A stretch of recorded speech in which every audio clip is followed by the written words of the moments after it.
Is it hard for you to pray for yourself because you think it's selfish, or are you finding yourself just always praying for others? Welcome to the Parable Podcast. I'm your host, Danielle Zapchenk, and I have definitely felt this way so many times. And even today's guest, Ashlei Brathwaite, has felt that too. Ashlei shares about the work that God has been doing in her life within the last year. Having this full circle moment of transformation this year and just seeing the evolution of where I started at the beginning of the year with work and that mindset, and now being in a job that is insisting that I prioritize balance, insisting that I make sure that I give myself rest, has combined my faith and my passion of working with kids. Every day, it's just, this is your life. Here's my conversation with Ashlei Brathwaite. Well, Ashlei, welcome to the Parable Podcast. I am so grateful to get to know you today and learn a little bit more about you. Thanks. You're welcome. I do have kind of like a rapid fire question just to kind of get to know you. It's an either or. And if you don't like either of them, you can come up with your own. So do you prefer takeout or a sit-down restaurant? Sit-down restaurant. Okay. Coffee or tea? Coffee in the morning, tea in the evening. Okay. Can you drink caffeine like later in the day? Or is your body Absolutely. cool? I can drink caffeine and then go right to sleep. Okay, that's fantastic. I, on the other hand, cannot. Would you say you're a homebody or an adventure seeker? I want to say both, depending, but I do like being home. Okay. All right. Both. Okay. Everything has its time and place, right? Right. But probably mostly, because usually when friends, if they say, let's leave at 9, I'm not going. Pizza or tacos? Pizza. Okay. Early riser or you're already up early? I'm already up early. My body's like, let's get up. We've done All right. Ashlei, tell us a little bit about what you do day to day. What are you passionate about? So currently I'm the kids director at National Community Church, and I love it. I have always loved working with kids. They just have this light and this joy and the way they see the world. And no matter how many years I've been working with kids, they always manage to see the world in a way that you weren't expecting. Yeah. And even things that you have experienced multiple times, especially, lessons are fairly similar throughout the years. You'll have one who comes in and says something and you think, okay, I've actually never thought of it that way, or I did not see that coming. Yeah. And it's great. And they're just so full of energy. And I found out early in my career, I appreciate the honesty. They don't hold anything back, and they're going to tell it whether you want to hear it or not. It's not always the nicest thing that you want to hear, whether it's, why are you wearing that outfit? Or, oh, you actually look nice today. Yeah. My son, who's 9, he went up to my friend who helps in his class, and he's like, why are your eyebrows like that? And she has her eyebrows tattooed on. And so she had to explain this. And I'm like, I am so sorry. She's like, it's fine. But I'm like, oh my gosh. They are. There's no filter. They just say it. And you hope that it lands well. Oh my gosh. Ashlei, did you grow up in a large family? Did you have a lot of kids in your family, or were you an only child? So I have an older brother. Okay. He's 4 years older. So it's just he and I, but we grew up around lots of cousins. Okay. And all of the guys know it, but I've always enjoyed the fact that on my mom's side, I was the only granddaughter. So that was really cool, because you quickly have to realize how to hold your own amongst the boys. While it was just he and I, we always had families. When you were younger, was Jesus more than just a name to you? Or is that something that came on later? Oh, no. Growing up, I jokingly tell people, but it kind of is very true, that especially on my mom's side, they basically ran their own church. Oh, wow. So my great aunt was on the usher board, and every Sunday, faithfully, she was at church in her all white as an usher. My grandmother was, most of my life, I think, if not all, she was a church mother at her church. My grandfather was a deacon, and then he became an elder.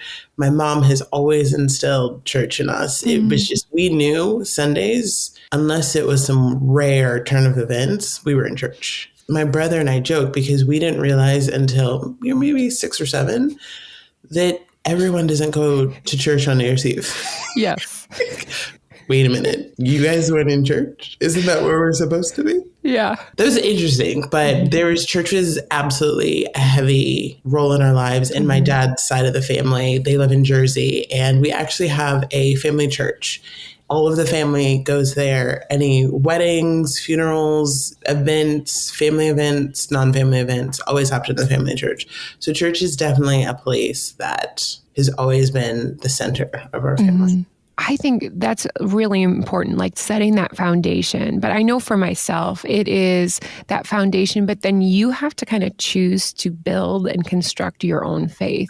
So did that happen for you later in life? Or as high school, college age, you're like, okay, I need to make this my own? I did. It was in high school that it was a huge sort of turning event for me because I remember that my parents had decided to join a church. We had moved to Virginia and we'd been settled for a few years, and they had said, we're going to join church.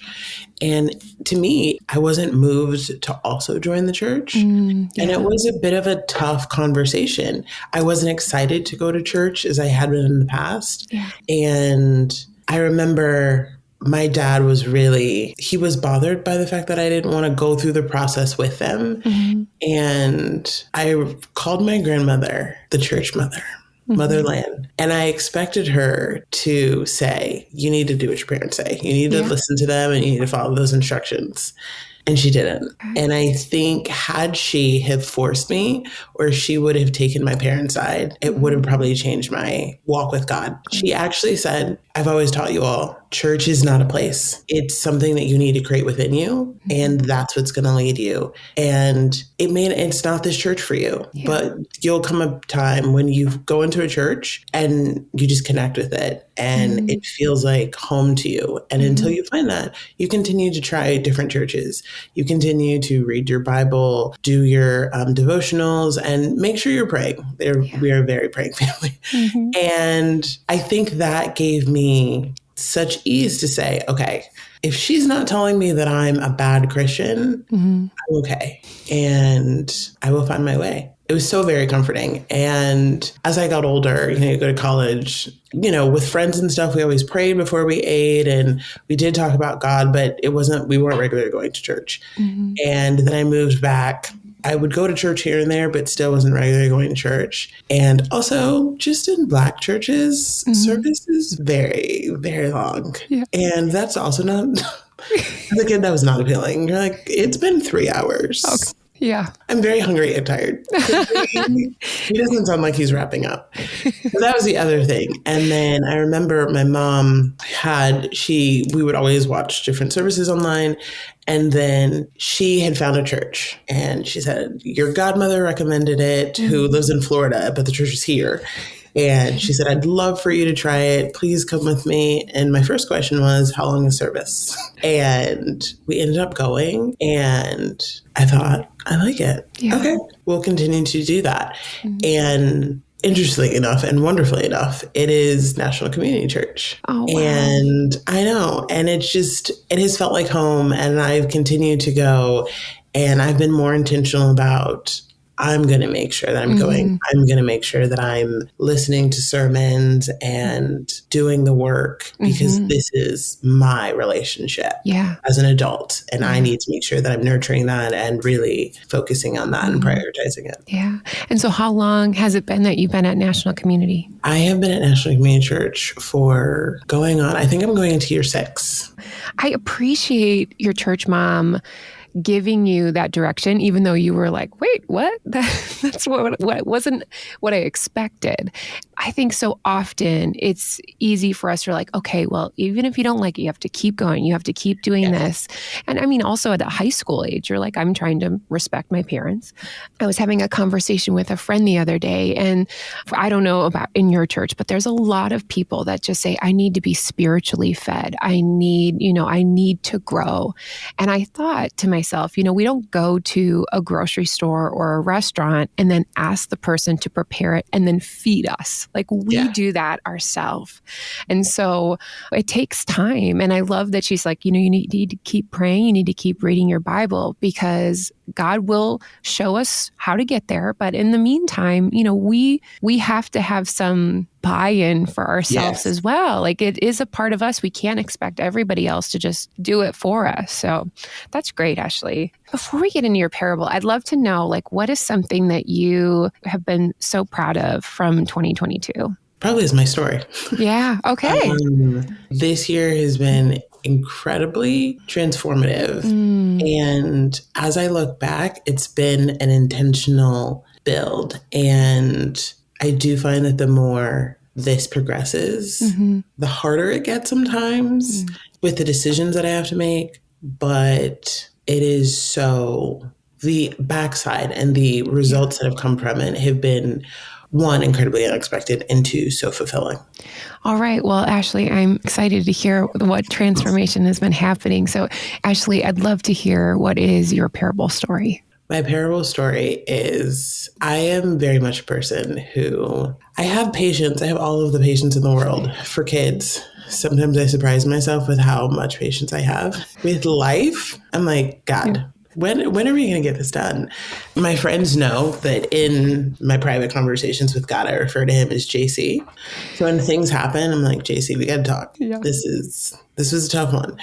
So I started this year and I said, we're going to be really intentional because we want some things to change. I was feeling very stuck career-wise and very stuck just in friendships and relationships in general. And I said, we're going to make sure we start being really intentional about what we do. Because I realized with the pandemic, I said, this is very isolating. Yeah. I do talk to my mom multiple times throughout the day, multiple times. I talk to my mom, well, both of my parents I talk to, and my grandmother I talk to. And so I do have those verbal connections. But I said, when you're in a pandemic, most of the time I'm by myself.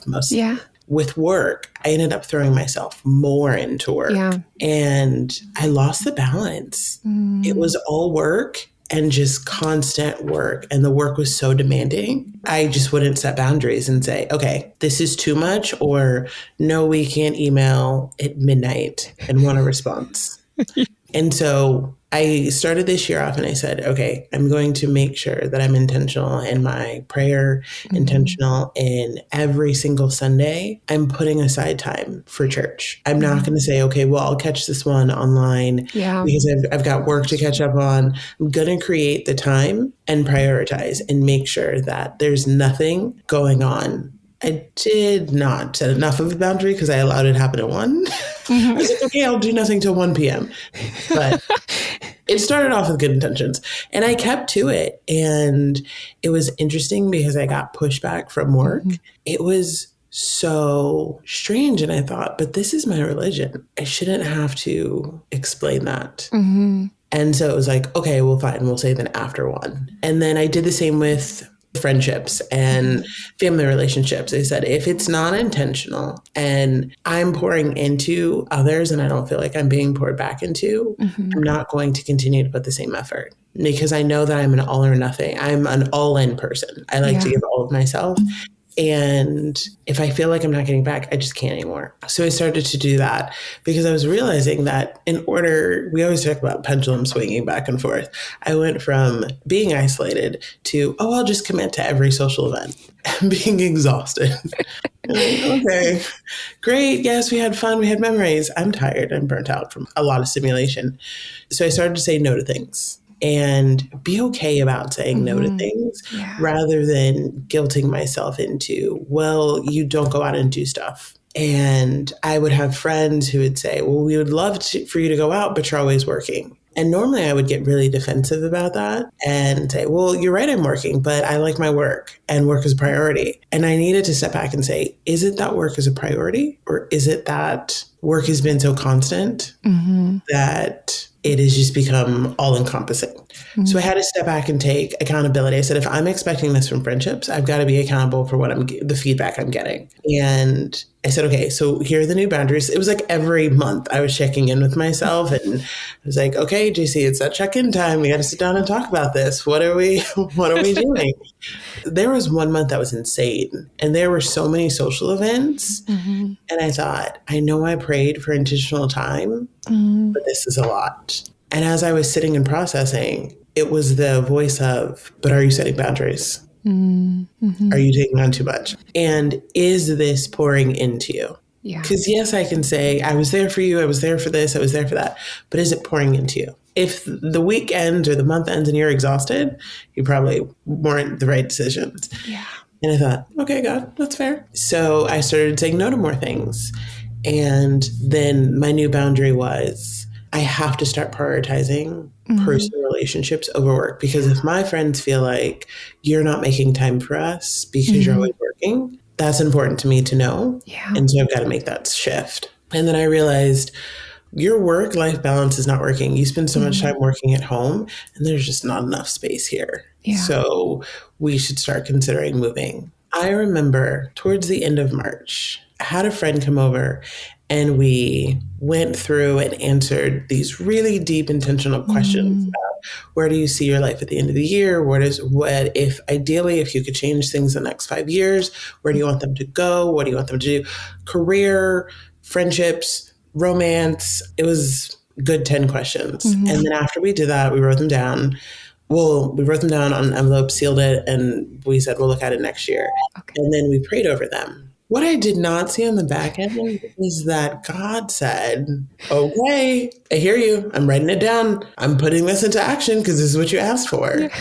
When I tell you the next month, it was insane. Okay. In that month, it was, you need a new job. You need to move. And you're moving in the next 3 months. And I thought, wait a minute, wait. My landlord at the time had decided, hey, I'm going to sell. You're more than welcome to buy. You're my first pick if you want to buy. But just let me know, in the next 2 weeks. Immediately, panic sets in. I was like, I have to make this decision. I don't know if I'm ready to make this decision. God, that's not what I said. I mean, it's what I said, but that's not what I meant. You're a little too fast. And then as I created more boundaries, the stress at work was continuing to grow. And as I was growing, I was intentional in my boundaries. And it got to the point where you have to make a decision. Either you're going to take this next step and do those things that you wrote down, which was you're going to find a career that understands your balance and is accepting of and is promoting your growth and is encouraging you to grow, or you're going to continue to be stressed and miserable.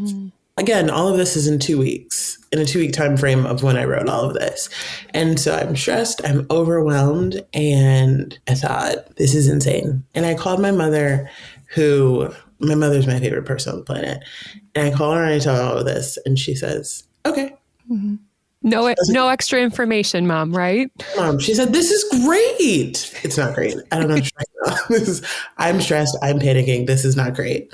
And then we continued to process and she's like, nope, I don't understand. Then I called my best friend. She also goes, okay, I'm waiting for the problem here. These are all of the things that you actually just prayed about. I said, nope, that's not what I want to hear either. I called my dad. Your mom already told me. What's the problem? I was like, okay, no one is panicking with me. And they're like, we're not going to. So then I called my grandmother. I said, Grandma, you know how I've been stressing about this and what I've been feeling. And she says, baby, I prayed for this for a long time. What's the problem? No one's stressing about this. Maybe this is a good thing. But then I felt, do I buy or do I not buy? It was interesting enough because my mom's best friend, she said something that kind of just opened up this new avenue. And she said, you don't actually have to do that. And it's actually okay. And I thought, okay, everyone is expecting me to make this choice on buying. And I don't think this is where I want to. Because mentally I remember where I was and all that I've been through. And if I'm going to start a new chapter, I want an entirely different chapter. So I'm not going to buy. And that's okay. I could hear it. And it wasn't where you were going. Yeah, I think that's a good point because sometimes I've had a recent situation where something comes into my life. I feel like God is saying hey, you should do this. And everything seems to be going according to plan. And then all of a sudden it doesn't happen. Something didn't work out. And I'm like, are you kidding me? And so it's like, how do we choose? That discernment part is really hard for me. I'd be like, is this God or is this me wanting something? So, yeah. Well, what happened next after that, Ashley? So when I decided not to move, and because my landlord had said, well, I want to sell at the end of June. And at the time, I was still with the company when we operate on school year times.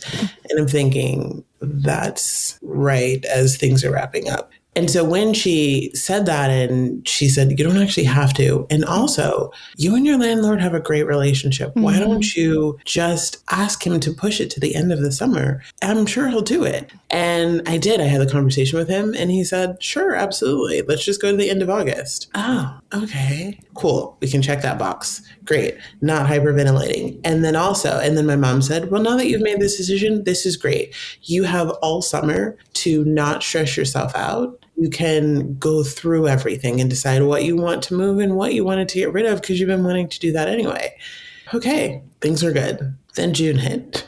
I hit a point with work where I said, I am ready to change. I'm ready to leave. And I took an entire week off of work and planned to go on vacation and have fun. And it wasn't received great because it was the start of the summer, but also I thought, I rarely, if ever, take off. Yeah. And I'm going to. And through a series of events, by the end of June, I wasn't working anymore. And it was a mutual decision, and it was a tough one because I like consistency. Yeah. And I like to know that things are okay. And also, this is your finances. Yeah. This is your source of finances.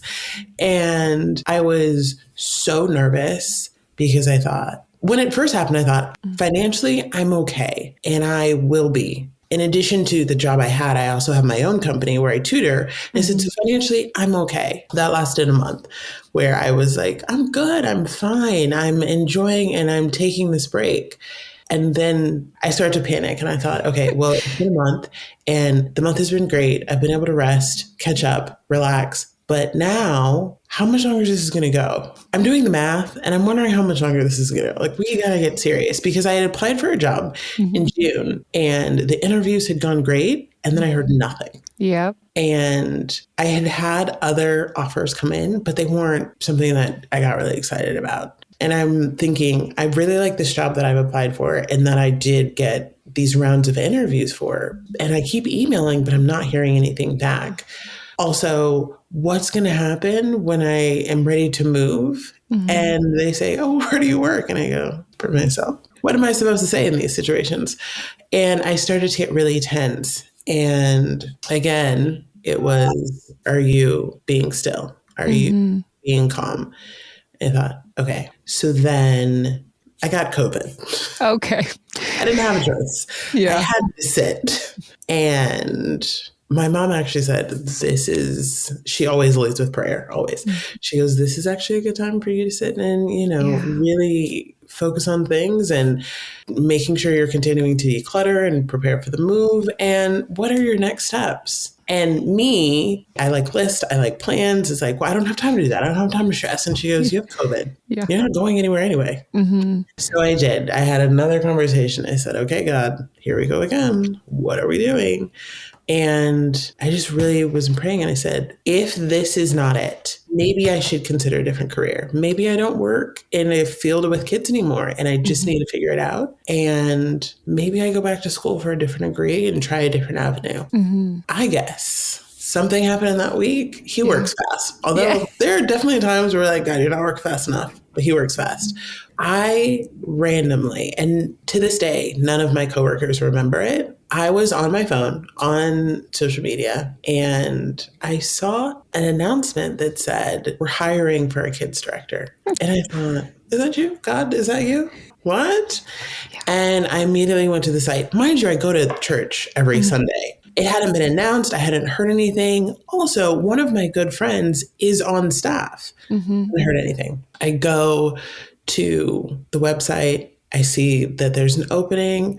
I see the ad on a Friday, I believe. I applied by Monday, and by that Thursday, I had gotten a call. Wow. And the wheels just started moving. And when I had told my mom what the job was, she says, that's exactly all of the things she'd been praying for, all of those things. Then I had the interview with Jenny, and I told my mom and my grandmother, I said, can we just pray before we have this meeting? And we did. And the last thing that my grandmother said was, God, if this is not the right thing, please make sure she knows and let her be okay with it, because we know that you have something great in store. And it was.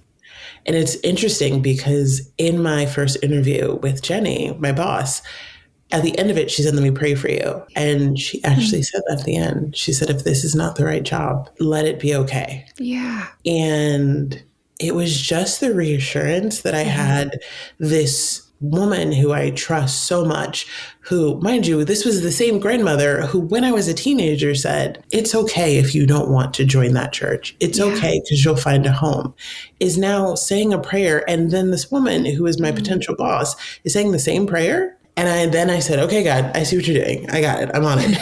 And I started making a list, and I made a list of all of the things that I really needed in a new job. Said, if this is going to be the change I make, I need to make sure this is the right thing.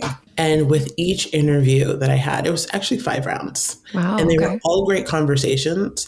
For the first time in my career, when I had these thoughts and ideas, no one said, no, we're not going to go that direction, or no, we just need you to do this. It was, that sounds great. That sounds awesome. We would love to see that in action. And how can we empower you to do that? How can we encourage, while you're doing your job, we want to make sure that you're also doing things that fill your soul. And every box kept getting checked the whole time. Every single one. And as I'm going through this, all of the wheels are clicking, because then I remember the good friend who's on staff. I remember a year prior, she and I had a conversation, and she said, I just really see God wanting something bigger for you. The role you're in now, I see something bigger. And I see you having a bigger impact. I don't know what that looks like, but I'm so excited, and I'm going to continue to pray for that. Yeah. And now, coming to where I'm at now, and it's like, I asked for these things and you provided. And although during those times it felt like I am in this place of despair and confusion and just worry, each time it's stop and just pray and just be still, and we'll get there. When it came to moving, I had a friend who actually reached out and said, hey, she said, I'm never home. Just stay at my place while you figure things out and you get adjusted to your new work routine. And great. And I thought, that's insane. That's insane. Then actually within the last week, I ended up finding a space where I'm moving into next month. Checks all of the boxes that I had listed for moving. And it's so close. It's in the same vicinity as my parents, which is what I had also prayed for, because I said, I need my parents close. And having this full circle moment of transformation this year, and just seeing the evolution of where I started at the beginning of the year with work and that mindset, and now being in a job that is insisting that I prioritize balance, insisting that I make sure that I give myself rest, has combined my faith and my passion of working with kids. Every day, it's just, this is your life. Having this where it's, okay, where are we at with boundaries? Are we making sure we're setting them? To having relationships where friends are excited. It was great seeing you. I love that we're getting to spend so much time together. I love that you constantly show up for me. It's been a great transformative year. There have definitely been struggles with friendships that I've had to let go, but realizing the reasons I was holding on to those friendships were because, again, it was comfortable and it was what I had gotten used to. Yeah. But is that relationship helping you grow in the direction you're growing? Ashlei, I'm so glad that it did come full circle for you. And I think, in our humanness, we're just like, well, this is the timeline that I'm hoping for. And for you, I mean, that was pretty quick within the year. I mean, overall, the sense of 1 year, It seems impossible, but God, we have an impossible God, right? So I'd love to ask you about those relationships and also your work-life balance. When you started building up those boundaries, you said that there was pushback. And for most of us, if we are a tendency to people please or that causes us to second guess, how would you encourage somebody if we need to set some boundaries? How can we be ready for the pushback? Because sometimes we have to kind of lay the groundwork and explain, hey, Yeah. I need this. And hopefully those safe people in our life can understand that. How did you do that? I will say on the friendships that were the hardest and I did get pushback from, the reality is it never feels good. When friendships are struggling or you think that they're going to lose them, it never feels good. And I found that the friendships in which I was saying either I'm not in a good place or I'm not okay, and those friends were saying, how can I help? Rather than, well, I think it'll be fine or it's not that big of a deal. It was paying attention to the response I was getting. When I was saying, no, I'm not going to do that, or I'd rather we do this instead. And when friends would say, okay, cool, no worries, we'll make plans another time, or I love whenever I get to see you. So if I can't see you this time, it's great because I'll see you next time, as opposed to friends who are getting upset. Why weren't you there? Well, you should have been there and everyone was waiting for you. But I did say I wasn't coming. So if me clarifying and communicating them not coming has now upset you, and your first response wasn't to say, are you okay? Or did something else happen? But to demand answers, that's not kind. And I don't approach my relationships where I'm not being kind. So if I'm going to be approached and it's not kind, this may not be the right relationship anymore. And I think my best advice is at the end of the day, how are those relationships making you feel? And I have learned over my life that all friendships are not for all occasions. You have to get comfortable realizing some friends are great to go to dinner with and catch up with. Some friends are great to help you move. And some friends are great to really, you're having a very dark moment and you can call them and they say, I'm going to come over and hold your hand. Or I'm just going to sit in the room with you. You don't have to talk, but I'm going to sit there. And being okay that everyone doesn't check all that boxes. And also, which box are you being checked on as well? Because if you're asking others to fit all those, but you're not making a point to fit those back, you might also be the friend who needs to refocus on what your boundaries are and your priorities. Yeah, I think that's a good point, Ashley, is sometimes we imagine either friendships, romantic relationships, even work relationships. There are all these boxes and you're like, well, why doesn't everyone check all of those? Like we all have very unique personalities. And so some of the gifts that we have are not going to fit. Like only Jesus is going to check all the boxes. Right. So I think that's really important. When you were doing that process with the friend of writing things down, what you imagine, what you hoped for in your life, I think for some of us, it is really hard to ask JC for things, because we feel like, is this wrong of us? Shouldn't we just be happy with what we have? So walk through like what your emotions were when you had to say like, this is what I hope for my life in 5 years. It's so interesting you say that. I was definitely the kid who, having grown up in the church, and we talk about doing for others and being there for others, and having an aunt who would have us do so many local missionary events, for a very long time, I did not pray for myself. I thought it was wrong to pray for myself, or not even wrong, but selfish. Until, again, the women in my life said, what do you mean you don't pray for yourself?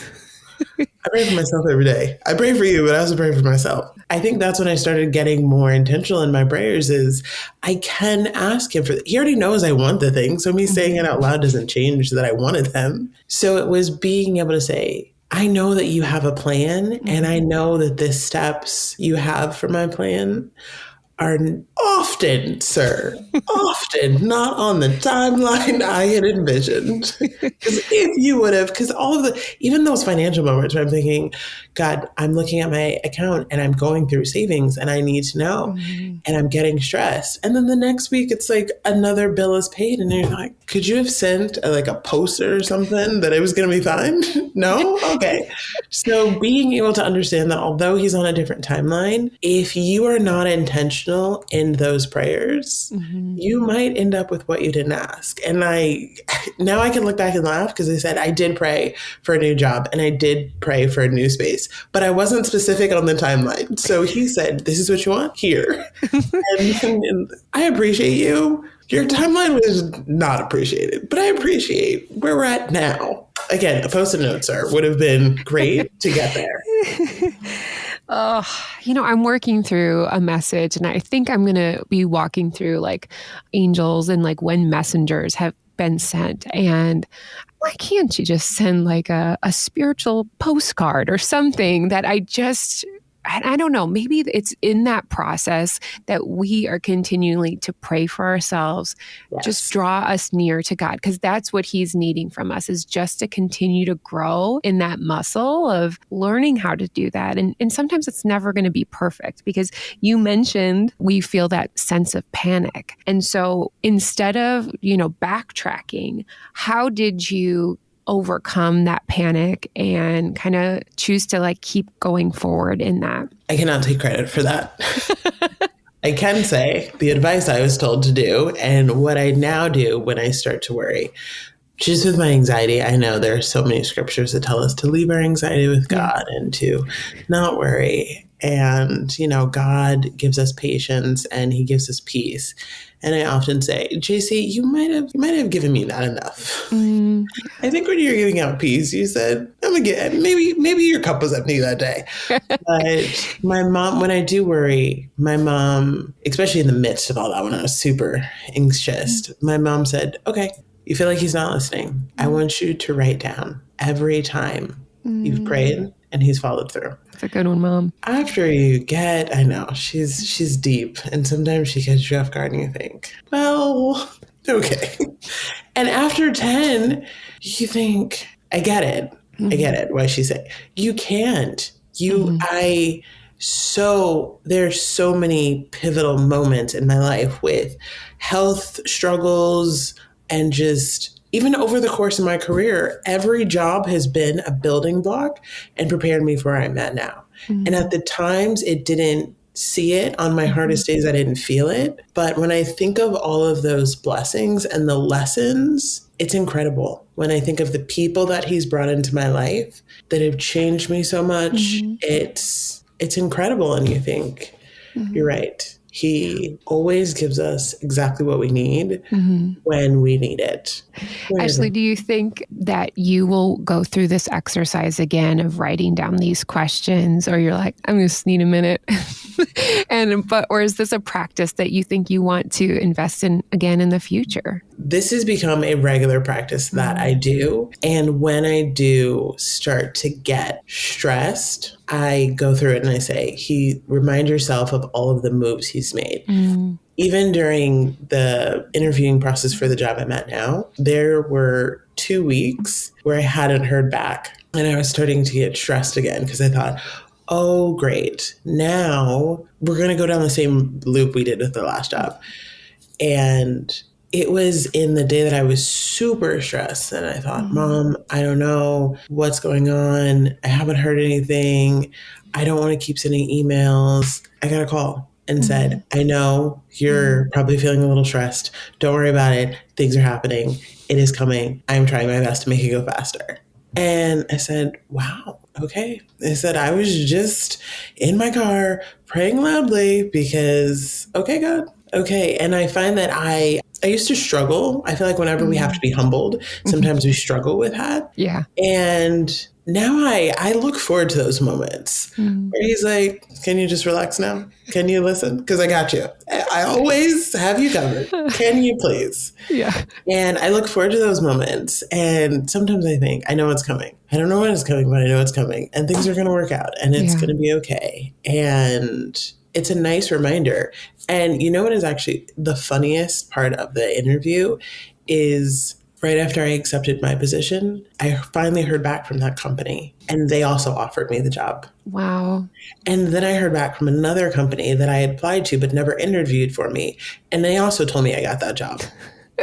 I thought, okay, so I'm here doubting myself. And he's like, it wasn't you. But I knew that if I told you this, that you had that job, before I made sure you had this job, you would have taken that. Yeah. And then you would have stopped looking. And I needed you to keep looking. And that lesson to me it hit so heavy. And I thought, you're awesome. Yeah.